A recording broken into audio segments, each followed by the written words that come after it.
ပင်လေကမ်းခြေမှာတဲဆော့နေတဲ့ကောင်လေးတယောက်ဟာဖိနှက်တစ်ဖက်ကိုတွေးရှိခဲ့ပါတယ်အဲ့ဒီနောက်မှာတော့သူဟာပုတ်စော်နယ်နဲ့အနံတစ်ခုကိုရရှိခဲ့တာကြောင့်သူ့သူငယ်ချင်းကိုအဝေးကိုလွတ်လိုက်ပြီးရဲမေဖြစ်တဲ့သူ့အမနဲ့အဖွဲ့ခေါင်းဆောင်ကိုခေါ်လာခဲ့ပါတယ်ဒီတဲအောက်မှာအလောင်းတစ်လောင်းမြုပ်ထားတယ်ဆိုတာကိုသူကအသေးအချာပြောပြခဲ့ပါတယ်အဖွဲ့ခေါင်းဆောင်ကဖိနှက်ရှိတဲ့နေရာကိုစတူးကြည့်တဲ့အခါမှာတော့တကယ်ပဲပုတ်ပို့နေတဲ့အလောင်းတစ်လောင်းကိုတွေးရှိခဲ့ပါတယ်ဒါကြောင့်ကောင်လေးရဲ့အမောက်ကိုရဲစခန်းကိုဖုံးဆက်ပြီးလူအင်းအားခေါ်ဖို့ခိုင်းလိုက်ပါတယ်ကောင်လေးကတော့အလောင်းပုတ်ပို့နေတဲ့အခြေအနေနဲ့ပတ်ဝန်းကျင်အပူချိန်ပြောင်းလဲမှုတွေကိုကြည့်ပြီးဒီလူဟာလွန်ခဲ့တဲ့တစ်လလောက်ကတည်းကတေဆုံးနေတာဖြစ်မယ်လို့ခန့်မှန်းခဲ့ပါတယ်ဒါကိုကြားတော့သူ့အမကလွန်ခဲ့တဲ့တစ်လကပျောက်ဆုံးသွားတဲ့မိန်းကလေးအမှုကိုချက်ချင်းသတိရသွားပါတယ်ဒါပေမဲ့အလောင်းကအရန်ပုတ်ပို့နေတာကြောင့်မျက်နှာကိုမမှတ်မိနိုင်တယ်လို့ကောင်လေးကလည်းအလောင်းဝတ်ထားတဲ့ဖိနှက်ပုံစံဟာပျောက်ဆုံးသွားတဲ့မိန်းကလေးရဲ့ဖိနှက်နဲ့မတူဘူးဆိုတာကိုသတိထားမိခဲ့ပါတယ်မကြခင်မှာပဲစုံစမ်းစစ်ဆေးရေးအဖွဲ့ရောက်လာကြပါတယ်ဒါပေမဲ့သူတို့ရောက်လာတဲ့အခါမှာကောင်လေးကအလောင်းရဲ့မျက်နှာကိုခွင့်ပြုချက်မရှိဘဲလန့်ကြည့်နေတာကိုတွေးလိုက်ရပါတယ်ဒီကောင်လေးဟာအမှုလိုက်ရာမှာပါရမီရှင်တယောက်ဖြစ်တယ်ဆိုတာလူတိုင်းသိကြပေမဲ့အလောင်းကိုဒီတိုင်းကင်တွယ်တာဟာစီကဲနဲ့မညီတာကြောင့်အဖွဲ့ခေါင်းဆောင်ကသူ့ကိုဘေးမှာခဏဆောင်ခိုင်းထားပြီးစစ်ဆေးမှုတွေပြီးမှအမှုတွဲပိုင်ကိုပြမယ်လို့ပြောခဲ့ပါတယ်စုံစမ်းစစ်ဆေးရေးအဖွဲ့ကအခင်းဖြစ်နေရာကိုစစ်ဆေးနေတော့မှကောင်လေးကတော့ဘေးမှာထိုင်ပြီးပုံဆွဲနေပါတယ်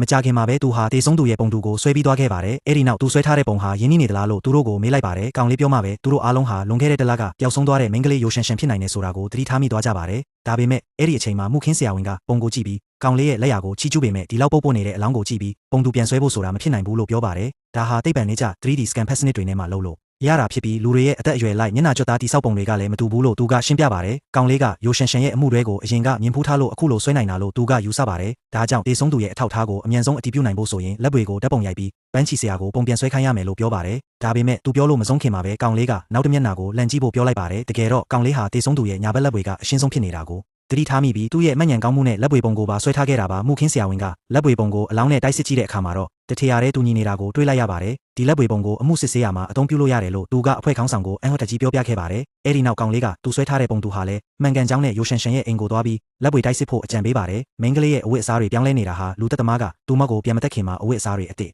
လဲပေးပြီးပြင်ဆင်ပေးထားတာကြောင့်ဖြစ်မယ်လို့သူကဆိုပါတယ်ဒါဟာလူသက်သမားဟာစိတ်မမှန်တဲ့သူတစ်ယောက်ဖြစ်နိုင်ပြီးပိုကြောက်စရာကောင်းတဲ့အချက်တစ်ခုရှိသေးတယ်လို့သူကပြောလိုက်ပါတယ်ဒါကိုကြားတော့အားလုံးကအသက်ရှူဖို့တောင်မေ့သွားကြပါတယ်မကြခင်မှာပဲလက်ပွေတိုက်စစ်ချက်အရာတေဆုံးသူဟာလွန်ခဲ့တဲ့တစ်လကပျောက်ဆုံးသွားတဲ့ရိုရှန်ရှန်ဖြစ်ကြောင်းအတည်ပြုနိုင်ခဲ့ပါတယ်တစ်ချိန်တည်းမှာပဲမှုခင်းဆရာဝန်ကလည်းကနဦးစစ်ဆေးချက်အရာလူသက်သမားရဲ့ DNA ကိုရရှိထားပြီးတေဆုံးရတဲ့အကြောင်းရင်းကလယ်ပင်မှာရရှိတဲ့တန်းရာကြောင့်ဖြစ်တယ်လို့ဆိုပါတယ်လူသက်သမားရဲ့လောက်ရဟာလည်းအလွန်ရက်ဆက်ကြမ်းကြုတ်လာပါတယ်9ယောက်အရင်ကလည်း9ယောက်ရှိခဲ့ဘူးတဲ့ရှောင်းနန်း